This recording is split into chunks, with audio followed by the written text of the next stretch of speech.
Hello everyone, अवतार IAS academy में आपका स्वागत है। आज हम पढ़ेंगे मध्यकालीन इतिहास के बेहद कठोर एवं शक्तिशाली शासक बलबन के बारे में। आज हम चर्चा करते हैं बलबन के संबंध में। बलबन को समझने से पहले हमें अलाउद्दीन मसूद शाह जो 1242 से 46 तक गद्दी पर बैठा और जिसके समय एक एक छोटा सा एक जिसका कार्यकाल था और एक आधारशिला बनी थी बलबन की, और बलबन को अमीर हाजिब के पद पर बिठाया गया था उस समय। और आगे चल के बलबन ने जो नसरुद्दीन महमूद है उसके साथ मिलकर और एक राजनीतिक जो पॉलिटिकल गेम खेला था, बलबन की सफलता वहीं से देखी जाती है। एक्चुअली देखा जाए तो बलबन नसरुद्दीन महमूद के साथ मिल के और जो अलाउद्दीन मसूद शाह को गद्दी से हटा के नसरुद्दीन महमूद को गद्दी पर बिठाया।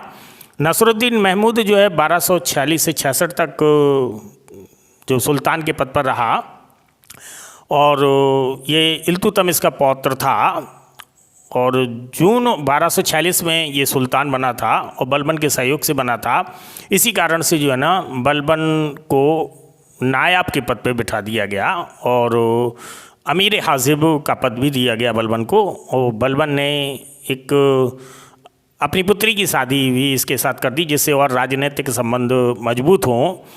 एक्चुअली नसरुद्दीन महमूद एक न्यूट्रल पर्सन था। न्यूट्रल पर्सन से मतलब है कि वो ज़्यादा राजनीतिक गतिविधियों में भाग नहीं लेता था और ज़्यादा अमीरों के कार्यप्रणाली में इंटरफियर नहीं करता था। नसरुद्दीन महमूद के बारे में कहा जाता है कि ये बहुत सीधा साधा सा व्यक्ति था और राज्य की सत्ता का उपभोग, राजकोष का उपभोग नहीं करना चाहता था। इसी कारण से ये कुरान की जो है कुरान की नकल करके उसकी प्रतियां बना बना कर जो है ना बेचता था और उन्हीं से अपनी जीविका चलाता था। और इसका मानना था कि ये जो राजकोष आता है ये जनता का पैसा है, जनता में लगना चाहिए और मैं अपने भरण पोषण के लिए जो है ना मैं अपनी खुद की जीविका चलाऊँगा। इस प्रकार का इसका सोचने का नज़रिया था। और आप समझ सकते जिस सुल्तान का नज़रिया इस प्रकार का सोचने का हो वहाँ पे तो महत्वाकांक्षी लोगों का प्रभाव वैसे भी रहेगा। और इसी संदर्भ में हम बलबन को देखते हैं। बलबन को उलू खां की उपाधि दी गई थी इस समय नसरुद्दीन महमूद के द्वारा और उसे जो है ना बेहतरीन पद प्राप्त हुआ था। लेकिन यहाँ पे क्या देखते हैं कि जब राजनीतिक प्रतिद्वंद्विता यहाँ पे चलने लगी तो अबू रेहान करके एक व्यक्ति था जो पहले हिंदू रहा होगा, फिर इसके बाद मुस्लिम धर्म को उसने ग्रहण कर लिया और फिर अमीरात में पहुंच गया और एक अच्छे पद को प्राप्त किया।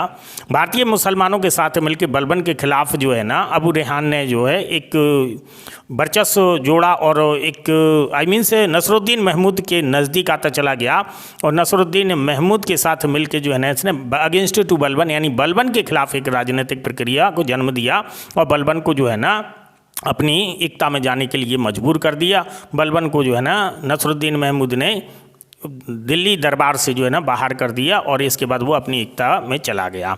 लेकिन कुछ ही समय के बाद जो है ना रेहान का वर्चस्व खत्म हो गया। बलबन को जो है ना पुनः वापस बुला लिया गया। 1259 में जब नसरुद्दीन महमूद के समय हलाकू जो मंगोल आक्रमणकारी था, हलाकू का जब एक आक्रमण हुआ भारत के संदर्भ में तो बलबन ने जो है ना उसे पराजित कर उससे के साथ एक समझौता किया। इसी कारण से बलबन का वर्चस्व एक बार फिर से जो है कायम हो गया। और मिन्हाज उस सिराज जो एक तबकात नासरी के लेखक भी थे और महमूद के समय जो है ना मुख्य काजी के पद पे यानी मुख्य काजी से मतलब है यहाँ पे प्रधान न्यायाधीश के पद पे नियुक्त थे।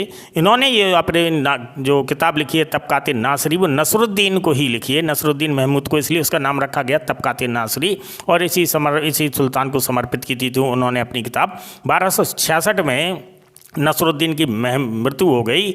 नसरुद्दीन महमूद की मृत्यु के संबंध में कुछ असमंजस की स्थिति है क्योंकि 1260 तक जो है ना तबकात नासरी इसका जो वर्णन करती है या इस इतिहास का जिक्र करती है। 1260 से लेकर 66 तक का इतिहास हमारा अंधेरे में है, इसके बारे में कोई जानकारी नहीं है। कुछ लोग बताते हैं कि बलबन ने नसरुद्दीन महमूद को जहर दे के जो है ना सत्ता हड़प ली थी। कुछ लोग कहते हैं नसरुद्दीन महमूद की जो है ना एक स्वतः मृत्यु हो गई थी और इसके बाद बलबन गद्दी पर बैठा था। जब बलबन गद्दी पर बैठा तो बलबन को अब 1266 से 90 के बीच में बलबन के गद्दी पर बैठने की परिस्थितियों को हम देखते हैं। तो बलबन के संदर्भ में हमको क्या क्या समझना है। एक तो बलबन किसका दास था और कैसे वो तुर्क चालीसा में इन्वॉल्व हुआ था, और सुल्तान बनने के बाद उसका राज दरबार क्या था, राज दरबार का जो ग्लैमर था वो क्या था, उसका राजत्व का सिद्धांत क्या था, राजत्व का सिद्धांत क्या था, उसका शासन चलाने का गतिविधि क्या था, और उसका सैन्य व्यवस्था क्या थी, सैन्य व्यवस्था क्या थी, और उसका राजस्व व्यवस्था क्या थी, और मंगोलों के प्रति उसने किस नीति को अपनाया था, इसके संदर्भ में समझना है। और तुर्क चालीसा का दमन,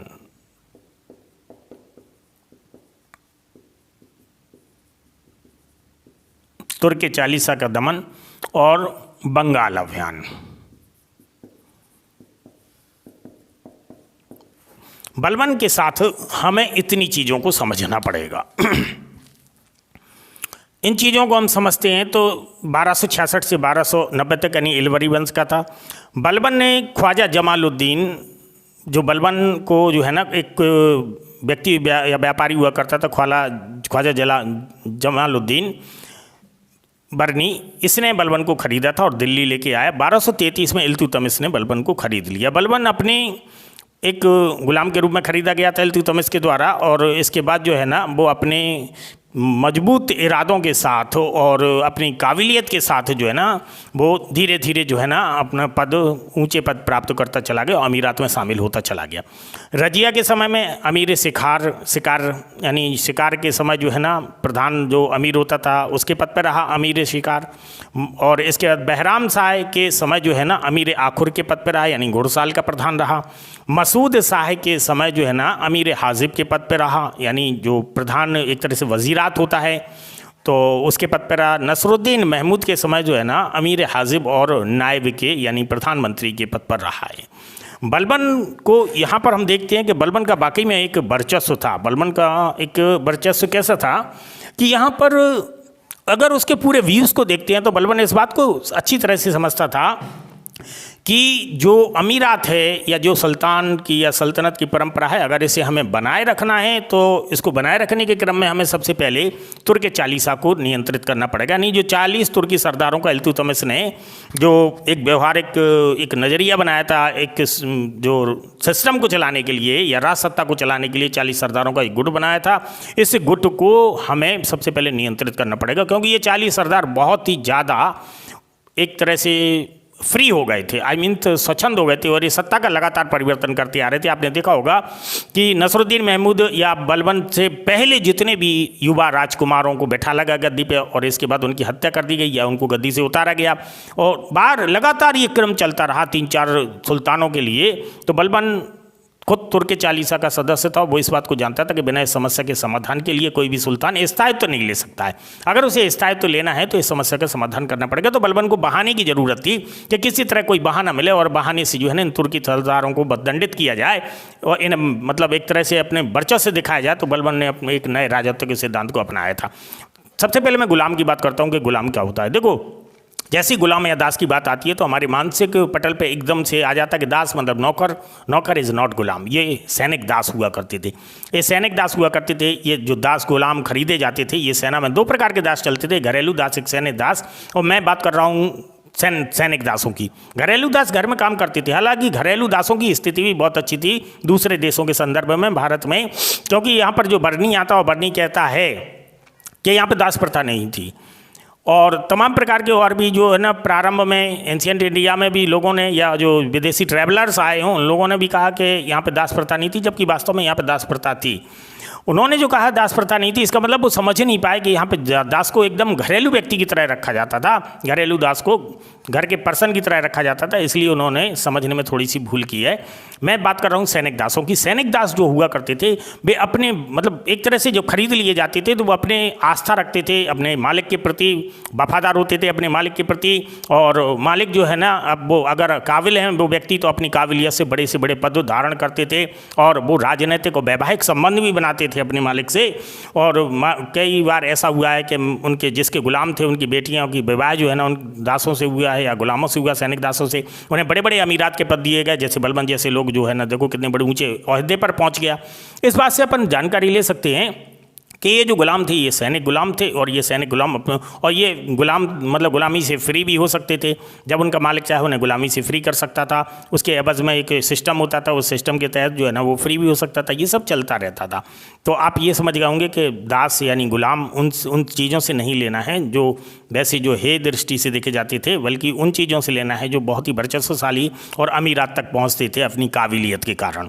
बलबन जब एक इस सिस्टम को नियंत्रित करना चाहता था और स्थायित्व देना चाहता था सुल्तान की सत्ता को, तो उसने सबसे पहले क्या किया, सबसे पहले तो उसने दारू पीना छोड़ दिया, यानी मदिरापान बंद कर दिया। उसने दरबार को व्यवस्थित तरीके से सजाया और अपने आप को स्वयं को जो है ना ऊंचे कुल का दिखाने का कोशिश किया। उसने अपने आप को ईरान के अफरासियाब वंशज घोषित किया कि मैं ईरान का जो एक वंश अफरासियाब का जो वंशज है मैं उसका वंशज हूँ, और अपने आप को घोषित किया। और अन्य अमीरात से उसने अपने आप को ऊपर उठा लिया, और उसी वंश परंपरा के आधार पर बलबन ने अपने बच्चों का नाम रखा, जैसे क्या वो क्यूमर्स कैकुबाद या ये बुगरा खां मोहम्मद, तो इस टाइप के जो है ना उसने उसी वंशज हुए जो है ना वो नाम रखे थे। तुर्क चालीसा को ख़त्म करने के लिए वो उसने जो है ना एक मतलब अवसर की ज़रूरत थी उसे, और जैसे ही उसे अवसर मिलता था जैसे ही वो जो है ना दंडित करता था बहुत बर्बरता से जो है ना अमीरात को, जो तुर्क चालीसा के सदस्य थे खास तौर से उनको। बलबन ने जो है ना भव्य दरबार सजाया। बलबन ने एक बहुत झकास बिल्कुल ईरानी परंपरा पे जो है ना दरबार सजाया, और उसी दरबार के सजाने के क्रम में उसने अपने आप को बहुत ऊंचा दिखाने की कोशिश की। उसने स्वयं को नियावत खुदाई यानी ईश्वर का प्रतिनिधि कहा है। उसने माना है कि जो सुल्तान का पद होता है वो ईश्वर द्वारा प्रदत्त होता है, ईश्वर की परछाई पड़ती है उस पर, ईश्वर से सीधा उसका रिश्ता होता है। अन्य अमीरातों को उसने जो है ना बहुत नीचा दिखाने की कोशिश की। उसने अपने दरबार में किसी भी प्रकार की ऊटपटांग की बातचीत पर प्रतिबंध लगा दिया। लोग उसके दरबार में हंसते नहीं थे, बिल्कुल शांत बैठते थे, यहाँ तक कि इशारों में बात करते थे। उसने जो आपसी जो रिश्ते थे, जो अमीरात में आपसी वैवाहिक संबंध होते थे या फंक्शन वगैरह होते थे, बिना सुल्तान की परमिशन के ऐसा कोई फंक्शन नहीं होगा, ना आपस में रिश्ते होंगे जब तक सुल्तान से परमिशन ना ली जाए, जिससे कि वो आपस में कोई प्रतिद्वंद्विता ना कर सके, और आपस में वो लोग जो है ना अगेंस्ट टू सुल्तान कोई एक प्रोग्राम तय ना कर सकें या कोई मतलब इस प्रकार का खुफिया तंत्र जो है ना जनरेट ना कर सकें, जिससे कि उसके सत्ता के अगेंस्ट कोई एक दल खड़ा हो जाए या ये अमीरात खड़े हो जाएं। इसलिए जो है ना इस पर प्रतिबंध लगा दिया था। यहाँ पर हम देखते हैं कि तुर्क चालीसा को ख़त्म करने के लिए बलबन ने सबसे पहले क्या किया, जैसे एक उसे पता लगा कि एक अमीर जो है ना अवध का अमीर, उसने जो है ना अपने उसको दंडित किया है, गुलाम को दंडित किया है, तो उसने अमीर को अपने दरबार में बुलवाया, उसे आदेश दिया कि इसमें इतने कोड़े लगाए जाएँ जब तक ये मर ना जाए। तो उसे कोड़े लगा के मरवा दिया। फिर पता लगा कि किसी जो अमीरात था या अमीर था उसने जो है ना अपने गुलाम को या किसी व्यक्ति को दंडित किया है, तो उसे जो है ना उसे जो मरवा दिया, एक तरह से दंड दे के मरवा दिया। इस टाइप से वो बहाने करते था। धीरे धीरे जो अमीरात थे वो 40 सरदार, वो उनकी समझ में धीरे धीरे आने लगा था कि ये जो कोई मतलब ये दंडात्मक प्रणाली नहीं है, बल्कि ये बलबन जो है ना उन अमीरातों को ख़त्म करना चाहता है जो तुर्क चालीसा के सदस्य थे, उनको इसने फोकस किया है। इसलिए बहुत सारे तुर्क चालीसा के अमीरात तो जो है ना वो छोड़ के ही चले गए क्षेत्र, और इसके बाद कहीं और पे उन्होंने अपनी जो है ना सेवाएं दी, और जो अमीर और थे वो नियंत्रित हो गए बलबन के द्वारा। इसी समय जो है ना जो बंगाल का विद्रोह हुआ था, बंगाल के विद्रोह में जो है वहाँ पे जो बुगरा खां को से बंगाल का विद्रोह हुआ था, तो वहाँ पे भी जो है एक अवध के जो व्यक्ति था, जो अमीरात था, उसको वहाँ पे बंगाल विद्रोह के लिए भेजा गया था। और जब उसे तुगरेल खान ने विद्रोह किया था, जब अमीर खां को वहाँ भेजा गया, तो वो जब पराजित हो गया तो उसे जो है ना अयोध्या के दरवाजे पे जिंदा कीलों से ठुकवा दिया था। कीलों से ठुकवाना, देखो अमीरात में हारना जीतना ये तो बना रहता है, लेकिन एक्चुअली में जो अमीर खां को मरवाया गया था वो वास्तविक उद्देश्य जो है ना वो केवल यही था कि उसे अवसर चाहिए था तुर्क चालीसा को ख़त्म करने का। ये तुर्क चालीसा का सदस्य था। मतलब उस बलबन ने कहा कि तुम पराजित होके आ गया, तुम बलबन का पूरा नाम डुबा के आ गया, ये मैटर नहीं करता था। मैटर था अमीर खां को ख़त्म करना। इसी प्रकार से जो है ना अन्य सरदारों को भी उसने दंडित किया। जब दूसरा सरदार भेजा उसने, दूसरा सरदार भी पराजित हो गया, उसे भी जिंदा जो है ना आई मीन से उसमें कीलों पर टंगवा दिया गया था। इसके बाद जो है ना खुद बलबन अपने पूरे लाइफ में दिल्ली छोड़ के नहीं जाता था। बहुत मतलब सखी स्वभाव का था। उसे ऐसा लगता था कि कहीं दिल्ली छोड़ के चला गया, दिल्ली में जो है ना अमीरात ने मिल के, अमीरात से मतलब होता अमीर लोगों ने मिल के जो है ना दिल्ली में सत्ता परिवर्तन कर दिया तो क्या होगा, इसलिए वो दिल्ली छोड़ के नहीं जाता था। केवल बंगाल अभियान में पहली और आखिरी बार जो है ना बलबन दिल्ली छोड़ के गया था। जब वो दिल्ली छोड़ के गया तो दिल्ली छोड़ के जाने के संदर्भ में उसने तुगरेल खां को दंडित किया, उसकी पूरी सेना को बंदी बना लिया, तुगरेल खां को बंदी बना लिया और एक बड़ी लंबी आई मीन से लगभग 1 मील की बांसों का एक ढांचा तैयार करवाया सारे सैनिकों को, और उस अमीर को जो है ना जिंदा कीलों से जो है ना ठुकवा दिया गया और वहाँ पे आदेश जारी कर दिया कि इनको कोई उतारेगा नहीं, और वो वहीं टंगे टंगे मर गए, उन्हें गिद्ध वगैरह खा गए। और अपने बेटे बुगरा खां को बलबन ने अपनी बर्बरता दिखाई कि देख बेटा ये है बलबन, और उस जो जिंदा लोगों को जो कीलें ठुकवा दी गई थी उसका पूरा तमाशा दिखाया एक तरह से उसे कि देख अब बंगाल का गवर्नर जो है ना तू है। और अपने बेटे बुगरा खां को बंगाल का गवर्नर बनाया और हिदायत दी कि अगर तूने भी विद्रोह किया तो तेरे भी यही हाल होंगे। बुगरा खां इतना हैदस में आ गया था कि बलबन की मृत्यु के बाद भी उसने सुल्तान बनने से इनकार कर दिया था। अब बात करते हैं अगर मंगोल आक्रमणों की, तो देखो मंगोल आक्रमणों के संदर्भ में हम देखते हैं तो मंगोल आक्रमण अभी लगातार चल रहे हैं। मंगोल आक्रमण से निपटने के लिए इसने मंगोल दरबार में जो है ना अपना एक राजदूत भेजा था। इसने कूटनीति की और सैन्य नीति की दोनों ही नीतियों को अपनाया था। राजदूत भेजा था और मंगोलों से जो एक समझौता करने की प्रयास किया था, और उसने ये विश्वास दिलाया था कि हम जो है ना आपके संदर्भ में कोई बीच में अड़ंगा नहीं डालेंगे, आपकी राजनीतिक व्यवस्था में कोई हस्तक्षेप नहीं करेंगे, और हम राजनीतिक संबंध बनाना चाहते हैं आपसे। दूसरी तरफ इसने क्या किया, मंगोल आक्रमण को रोकने के लिए लाहौर दीपालपुर जैसे क्षेत्रों में आई मीन से जैसे वहाँ पे नए किलों का निर्माण करवाया, और वहाँ पे एक सैन्य टुकड़ियाँ रखी गई, और वहाँ पे अपने बड़े बेटे मोहम्मद को जो है ना अपॉइंट किया गया था। इसके बाद उसने एक अंदर की तरफ आई मीन्स ये बाहरी टुकड़ी थी, और अंदर की तरफ जो है ना सुनाम समाना और बठिंडा में जो है ना अपने छोटे बेटे बुगरा खां को इसने नियुक्त किया था, और बुगरा खां को वहाँ के सैन्य व्यवस्था दी थी। यहाँ पे भी मंगोल आक्रमण को रोकने के लिए 2 एक सैन्य दीवारें टाइप की बनवा दी थी, जिससे कि अगर वहाँ से आक्रमण होता है तो ये उन लोग को रोक सके। और इसी समय जो है ना देखा था कि अंतिम चरण में, बलबन के अंतिम चरण में जो है एक मंगोल आक्रमण हुआ था जिसमें उसका बड़ा बेटा मोहम्मद मारा गया था। माना जाता है कि बलबन जो है ना मोहम्मद से बहुत प्यार करता था और मारा गया था, जैसे बलबन सदमा को बर्दाश्त नहीं कर पाया और वो जो है ना बलबन की मृत्यु हो गई। 1 ही साल बाद बलबन की मृत्यु हो गई। यहाँ पे हम देखते हैं कि जो बलबन ने अपनी राज्य व्यवस्था को या राजत्व के सिद्धांत को जो अपनाया था, उस राजत्व के सिद्धांत में उसने ईरानी परंपरा को उठाया था। ईरानी परंपरा पे उसने सिजदा और पैबोस की प्रथा को लागू किया था और नौरोज़ त्यौहार लागू किया था। मतलब जो ईरानी त्यौहार थे वो यहाँ अपनाए थे। सिजदा का मतलब होता है झुक के सलाम करना, और पैबोस का मतलब होता है लेट के सुल्तान के कदम चूमना। वरीदों की नियुक्ति की थी अपनी राज्य व्यवस्था को व्यवस्थित बनाने के लिए। वरीद का मतलब होता है गुप्तचर। यहाँ पर वरीदों की नियुक्ति की गई थी। राजस्व के सिद्धांत को व्यवस्थित किया गया था। भव्य दरबार सजाया गया था, और भव्य दरबार से मतलब बलबन का दरबार इतना प्रसिद्ध हो रहा था धीरे धीरे कि जो बाहरी व्यापारी या ट्रैवलर आते थे या जो लोग वहाँ से निकलते थे, राहगीर या राजपथ से जो लोग निकलते थे और अगर विश्राम करते थे दिल्ली में, तो वो लोग ये सोच के जाते थे कि चलो आज यहीं विश्राम करते हैं, आज बलबन का दरबार देखेंगे कि दरबार किस टाइप का, इसके बाद वो आगे जाएंगे। बलबन ने रक्त और लोहे की नीति को अपनाया था। रक्त और लोहे की नीति का मतलब होता है कि बलबन ने निम्न कुल के व्यक्ति को पसंद नहीं करता था। बलबन ये कहता है कि अगर निम्न कुल का व्यक्ति या तुच्छ कुल का व्यक्ति को मैं देख लेता हूँ तो मेरी भुजाएं कांपने लगती हैं, मेरा खून खौलने लगता है और मेरी अनायास ही हाथ तलवार की मूठ पे चला जाता है। ये उसने बर्नी से कहलवाया। आई मीन्स बर्नी ने अपने ग्रंथ में लिखा था। नियाबत खुदाई, बलबन नियाबत खुदाई जो मतलब ईश्वर का प्रतिनिधि मानता था। अमीर खुसरो जो है, अमीर खुसरो, ये अमीर खुसरो बलबन के समकालीन है। अमीर खुसरो बलबन के समकालीन इसलिए माना जाता है कि बलबन का जो बेटा था अमीर खुसरो उसके संरक्षण में आ चुका था, इसलिए अमीर खुसरो ने जो है ना बलबन के शासनकाल को देखना शुरू कर दिया। तभी माना जाता है कि अमीर खुसरो ने 7 सुल्तानों के शासनकाल को देखा था। बलबन ने जो है ना सुल्तान का पद जो है वो निरंकुशता का सजीव प्रतीक बना दिया था। बलबन ने सुल्तान के पद को बहुत ऊंचा उठा दिया था। बलबन ये मानता था कि एक अमीरात में और सुल्तान में बहुत बड़ा अंतर होता है, जब तक ये अंतर नहीं बना रहेगा तब तक सुल्तान कठपुतली बना रहेगा। बलबन का जो सोचने का नज़रिया था, ये बलबन का सोचने का नज़रिया जो है ना एक अलग प्रकृति का था, अलग प्रवृत्ति देता था। अब तक जो सल्तनत की जो व्यवस्थाएं चली आ रही थी, अब तक जो कठपुतली टाइप के शासन चले आ रहे थे, अब तक जो वार्तालाप होता था सुल्तान और अमीरों के बीच में, और जो एक भेद का जो गैप कम था, बलबन ने इस गैप को बहुत ऊंचा कर दिया था, बढ़ा दिया था इसे।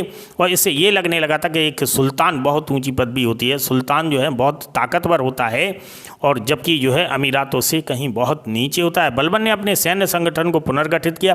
हालांकि बलबन का साम्राज्य ओवरऑल सिकुड़ कर तो आ गया था, दिल्ली के आसपास के क्षेत्रों तक सिकुड़ के रह गया था। उसने कोई बाह्य व्यवस्थाओं पे इंटरफियर नहीं किया, और कोई बहुत अच्छा बलबन सेना नायक नहीं था। पहले बलबन सुल्तान बनने के पहले भले ही बहुत अच्छा सेना नायक रहा हो, लेकिन सुल्तान बनने के बाद कोई बहुत बड़ी विजय नहीं की बलबन ने। केवल उस व्यवस्था को बनाए रखने की कोशिश की, हालांकि वो व्यवस्था भी काफ़ी हद तक सिकुड़ गई थी, लेकिन बलबन ने जो राजत्व का सिद्धांत दिया था, और उसने जो एक तरह से जो राजनीतिक संबंध और राज्य की जो व्यवस्थाओं की सूचना लेना, ये सब जो है ना बलबन को एक भव्यता की ओर ले जाता है। ये भी माना जाता है कि बलबन जो है ना हमेशा दरबार में बिल्कुल अपने पूरे पोशाक के साथ उपस्थित होता था। कभी भी किसी भी व्यक्ति ने बलबन को गैर पोशाक में यानी गैर राजकीय वस्त्रों में नहीं देखा। यहाँ तक कि कहा जाता है कि वो अपने जो सैन्य कक्ष होता था, सैन्य कक्ष में भी वो पूरी पोशाक में ही रहता था। अगर कोई नौकर पानी देने या भोजन देने या किसी उसके लिए आता था तो पहले उसे नॉक करना पड़ता था। बलबन अपनी पूरी पोशाक पहनता था, इसके बाद नौकर के सामने नौकर को एंट्री देता था, और तब तक वो नौकर को, यहाँ तक कि घरेलू नौकरों ने भी उसे वास्तविक पोशाक में कभी नहीं देखा है, ऐसा कहा जाता है। आप सोचो एक व्यक्ति कितना क्रिटिकल हो सकता है, एक व्यक्ति कितना उसूलवादी हो सकता है, और एक व्यक्ति कितना बर्बर हो सकता है कि पूरी की पूरी एक बड़ी सेना को बांसों पे जिंदा कीलों से ठुकवा दे। आप इसे समझ सकते हैं, ये है बलबन। इस बलबन को इसी नज़रिए से देखना है। मैंने कहा था बलबन का राज दरबार देखना है, बलबन का राजत्व का सिद्धांत देखना है, बलबन की शासन व्यवस्था देखना है, बलबन का सैन्य व्यवस्था देखना है, जिस हिसाब से उसने मॉडिफिकेशन किया था सेना का। बंगाल अभियान देखना है बलबन का, बलबन तुर्क के चालीसा का दमन देखना है, मंगोलों के आक्रमण की व्यवस्था देखना है, और उसके दास या गुलामों की स्थिति को देखना है। अगर इन सब चीज़ों पे हम नज़र मार लेते हैं तो बलबन को हम समझ सकते हैं। अगर आपको वीडियो पसंद आई हो तो उसे लाइक करें और चैनल को सब्सक्राइब करना ना भूलें। Thank you.